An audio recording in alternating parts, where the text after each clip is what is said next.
que le camp de Pastef mi nekk majoritaire moom mooy soutenir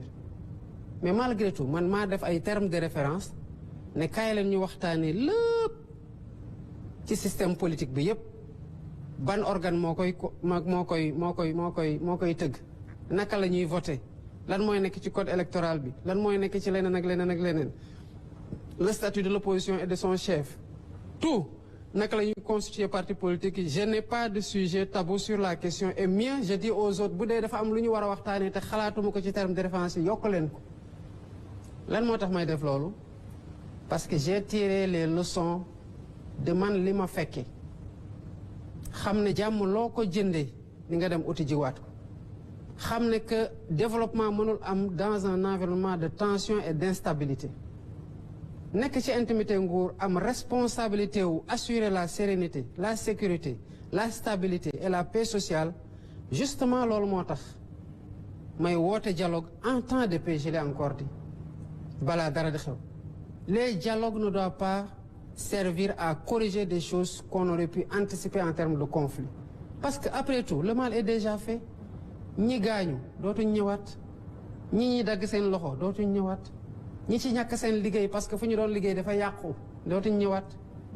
mën am dootuñ amaat seen liggéey et cetera et cetera et cetera donc je ne peux pas tëb rek dugg dans un environnement de tension de restauration de l'ordre public ne lii laa doon def non avec des si mais on peut refaire tout le monde hein. Mais je préfère me mettre dans un si qui ne crée pas cette situation de tensionnelle et rester dans un si qui garantisse la paix, la sécurité et une compétition saine et loyale entre les acteurs où le peuple choisit librement ses dirigeants, ñu respecte son choix. Xaar beneen échéance. Très bien, Monsieur le Président. Pour clore chapitre bi damay jox Maïmouna Ndour Faye mu poser dernière question bi. Merci beaucoup, Monsieur le Président. Da nga ñëw toog rek nga def assise de la justice pour mettre en exergue les faiblesses structurelles et fonctionnelles de la justice. Li tax nag ngeen yàqamti woon loolu ñu bari jàpp nañ ne da ngeen expérimenter durement les travers de la justice sénégalaise. Ma bëggoon a xam ma bëgg laa interpeller ci li nga xam ne moom mooy arrestation yu bari yi ñu nemmeeku pour des délits politiques ou des délits d'opinion. Yow dañ la jàppoon nga def kaso fukki weer ak benn ci post Facebook. Beneen bi muy les refus de marche ou d'organisation de plateforme de revendication, refus systématique depuis 1 an. Beneen bi muy médiation pénale et financière ndax am nañu jàpp ne reddition des comptes bi mun nañ ko ci dugal ndax kat milliardaire ci prison amalul askan bi njëriñ waaye bu nangoo fay ndax mun nañu envisager ay médiation pénale. Beneen bi ndax da ngay changer la nature du régime politique wala da ngay continuer ci présidentialisme fort loolu la Sénégalais yi tàmm d'ailleurs sax ñoom ñëpp dañuy teg baaraam ci ni nga effacé woo ndax da nga envisager def un présidentialisme atténué pare doole ki nga xam ne moom mooy le premier ministre Ousmane Sonko comme ni ngeen di doxalee actuellement. D'abord sur les pouvoirs du premier ministre. Man avant ñu may fal laa considéré qu'il y a trop de pouvoir entre les mains du président. Tey bi ma nekkee président xëy na mënoon naa nekk dans un accaparement de pouvoir en disant que il faut que j'ai plus de pouvoir que j'ai plus de pouvoir. Je ne suis pas et je veux pas être ce type de président man. Bëgguma ko. Dama jàpp ne kenn nit doyul ci defar réew. Et que dans un gouvernement, dans un régime, c'est une solidarité, une collégialité et une responsabilité commune et partagée. Certes, peut-être différenciée parce que niveau est beaucoup. Je crois à une répartition plus équilibrée des pouvoirs au sein de l'exécutif et entre les autres pouvoirs. Maintenant, à un moment où on a un draft sorti d'un comité qui fait environ 10 personnes, des choses sont sorties des assises, c'est ce qu'on cherche à matérialiser. Changement régime, dégguma ko ci conclusion assises yi ci liñ ma restituer ak li ma lire ci synthèse bi. Kon nekkuma dene damay changer régime, changer ma régime. Je ne suis pas dans ça, je suis dans la concrétisation des consensus des assises. assises yi ñooy sama boussole instant yi nii lépp lu ciy consensus dama jàpp ne fii la Sénégalais yi bëgg may jëme leen foofu laa leen di yóbbu lu ci nekkul consensus on marque le pas et on continue à évaluer xool ndax yeneen piste d'amélioration yi dina permettre que taare ñuy ragal deñ donc nekkuma ci logique au changement de régime parce que assises yi génnewuñ ko sur le renforcement des pouvoirs du Premier ministre je suis tout à fait d'accord c'est pas lié au profil du Premier ministre pour ce que j'ai vécu en un an de pouvoir je considère que am un Premier ministre qui a des pouvoirs a des avantages énormes pour un président de la République parce que lu kenn mën ñaar ko dàq bu dee ñu ngi def la même chose lu kenn mën ñaar ko dàq je préfère avoir un pôle de décision sur certaines décisions que ñu mën ko jël à ce niveau-là sachant que nous sommes alignés sur la vision sur toutes les questions on est alignés je veux pas que nekk un président boo xamante ne tout me remonte il faut que le Premier ministre serve à quelque chose quand même l'actuel Premier ministre ne me pose pas de problème sous ce rapport au contraire lu mu yore ci pouvoir dama ko xeeb est-ce que Sénégalais yi mën nañu ko xamee noonu et que je compte le renforcer parce que je veux être davantage aidé dans mes tâches pour plus d'efficacité et d'efficience lii méttiwul ñu muy déranger mooy ñu mu déranger parce que da doon menacer seen régime ba jëlee leen fi alhamdulilah parce que yàq ji bëri woon na ñu ngi koy jeexal ñoo continuer nag mënuñu ko muñ parce que lan moo tax dafa këpp seen yelwaan donc je m'attends pas à ce qu'il l'aime ni qu'il m'aime d'ailleurs parce que je ne m'efface pas c'est que je n'embrasse pas trop parce que qui trop embrasse mal étreint je veux plus d'efficacité moo tax ñu bëri ci ministre yi day ñëw naan ma wéy inauguration président kii j'ai dit non il faut que les ministres retrouver seen stature de ministre dem def yeneen inauguration bi ko mu am valeur Sénégal c'est comme ça que ça se passe jamono moo fi ñëw on a eu un président qui mettait sa main dans tout et les gens l'interpellaient directement loolu kañ la fi am c'est à partir de 2000 on interpelle directement le président de la République nangam alors que la solution boo ci interpeller président bu le président dalalee tamit da ngay mujjee au niveau opérationnel pour que ce soit réglé je veux des DG forts je veux des ministres forts je veux un premier ministre super fort c'est ce que je veux sur la réforme loolu la sur les arrestations mais yow bu dee tey de mooy arrestation yu bëri xanaa ne koo fi woon en 2024 2021 2022 2023 ba 2024 ne koo fi woon de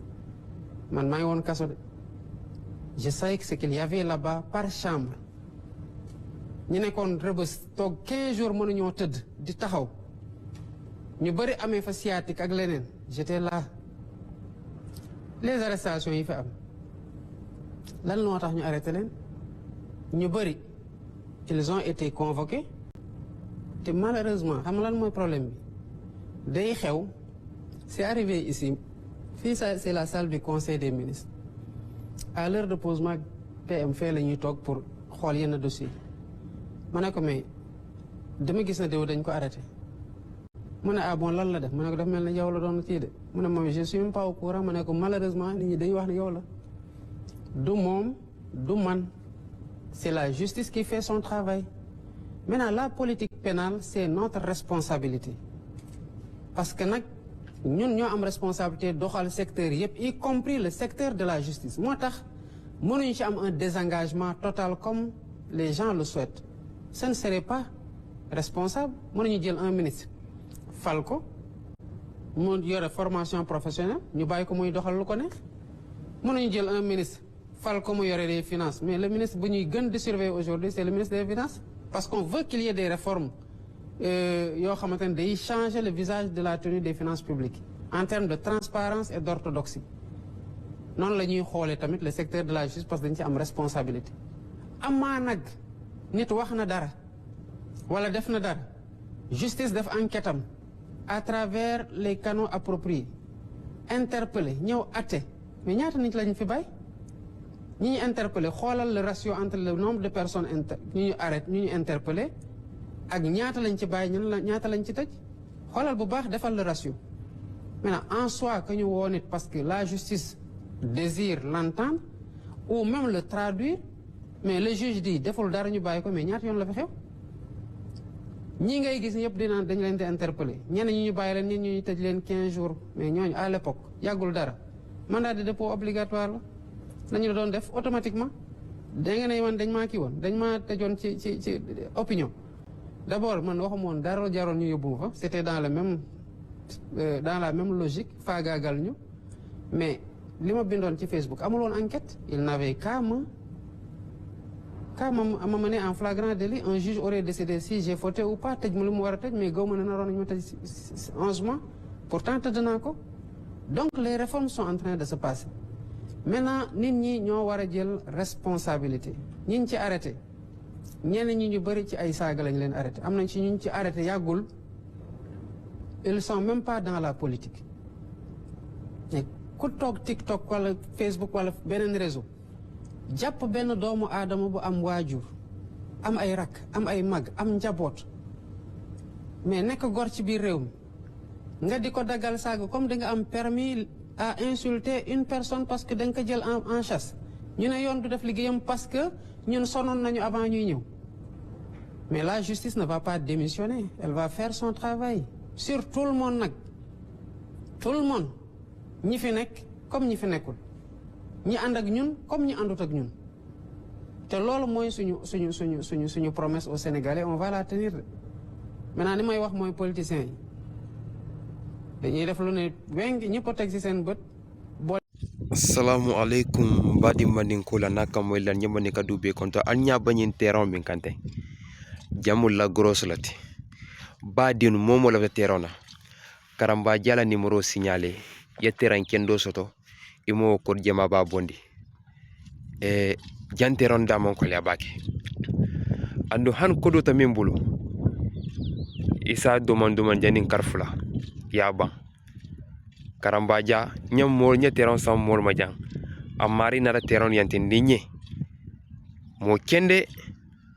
ay teron yantin ani ku koyru nabiji teron nyim fele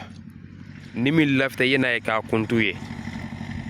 mbadun nyin kanal dang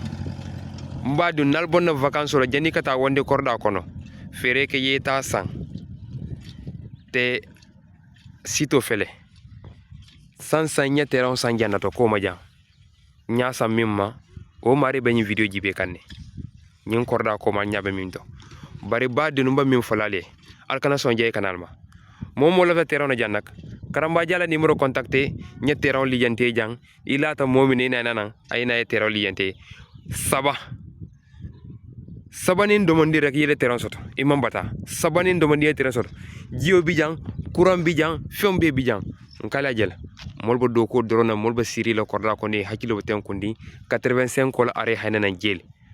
kon ba diun ni min lafta terona karambala korda karambala numéro contacté ay silo yantindiye yinani yele teron soto ikana bata merci ala baraka. Assalamu alaykum mbokki ma ngi leen di siyaare di leen ñaanal jàmm di leen wax fii La Grosse la ku bëgg terrain La Grosse côté arrêt 85 na ma def signe sama numéro mu ngi si vidéo bi ku bëgg terrain cherul ku bëgg na ma def signe ñu waxtaan ñu jaay terrain bu baax soriwul La Grosse fii la côté arrêt 85 am na ndox am na courant am na lépp merci ngeen partager vidéo ngeen abonné suñu chaîne Bagdad Info TV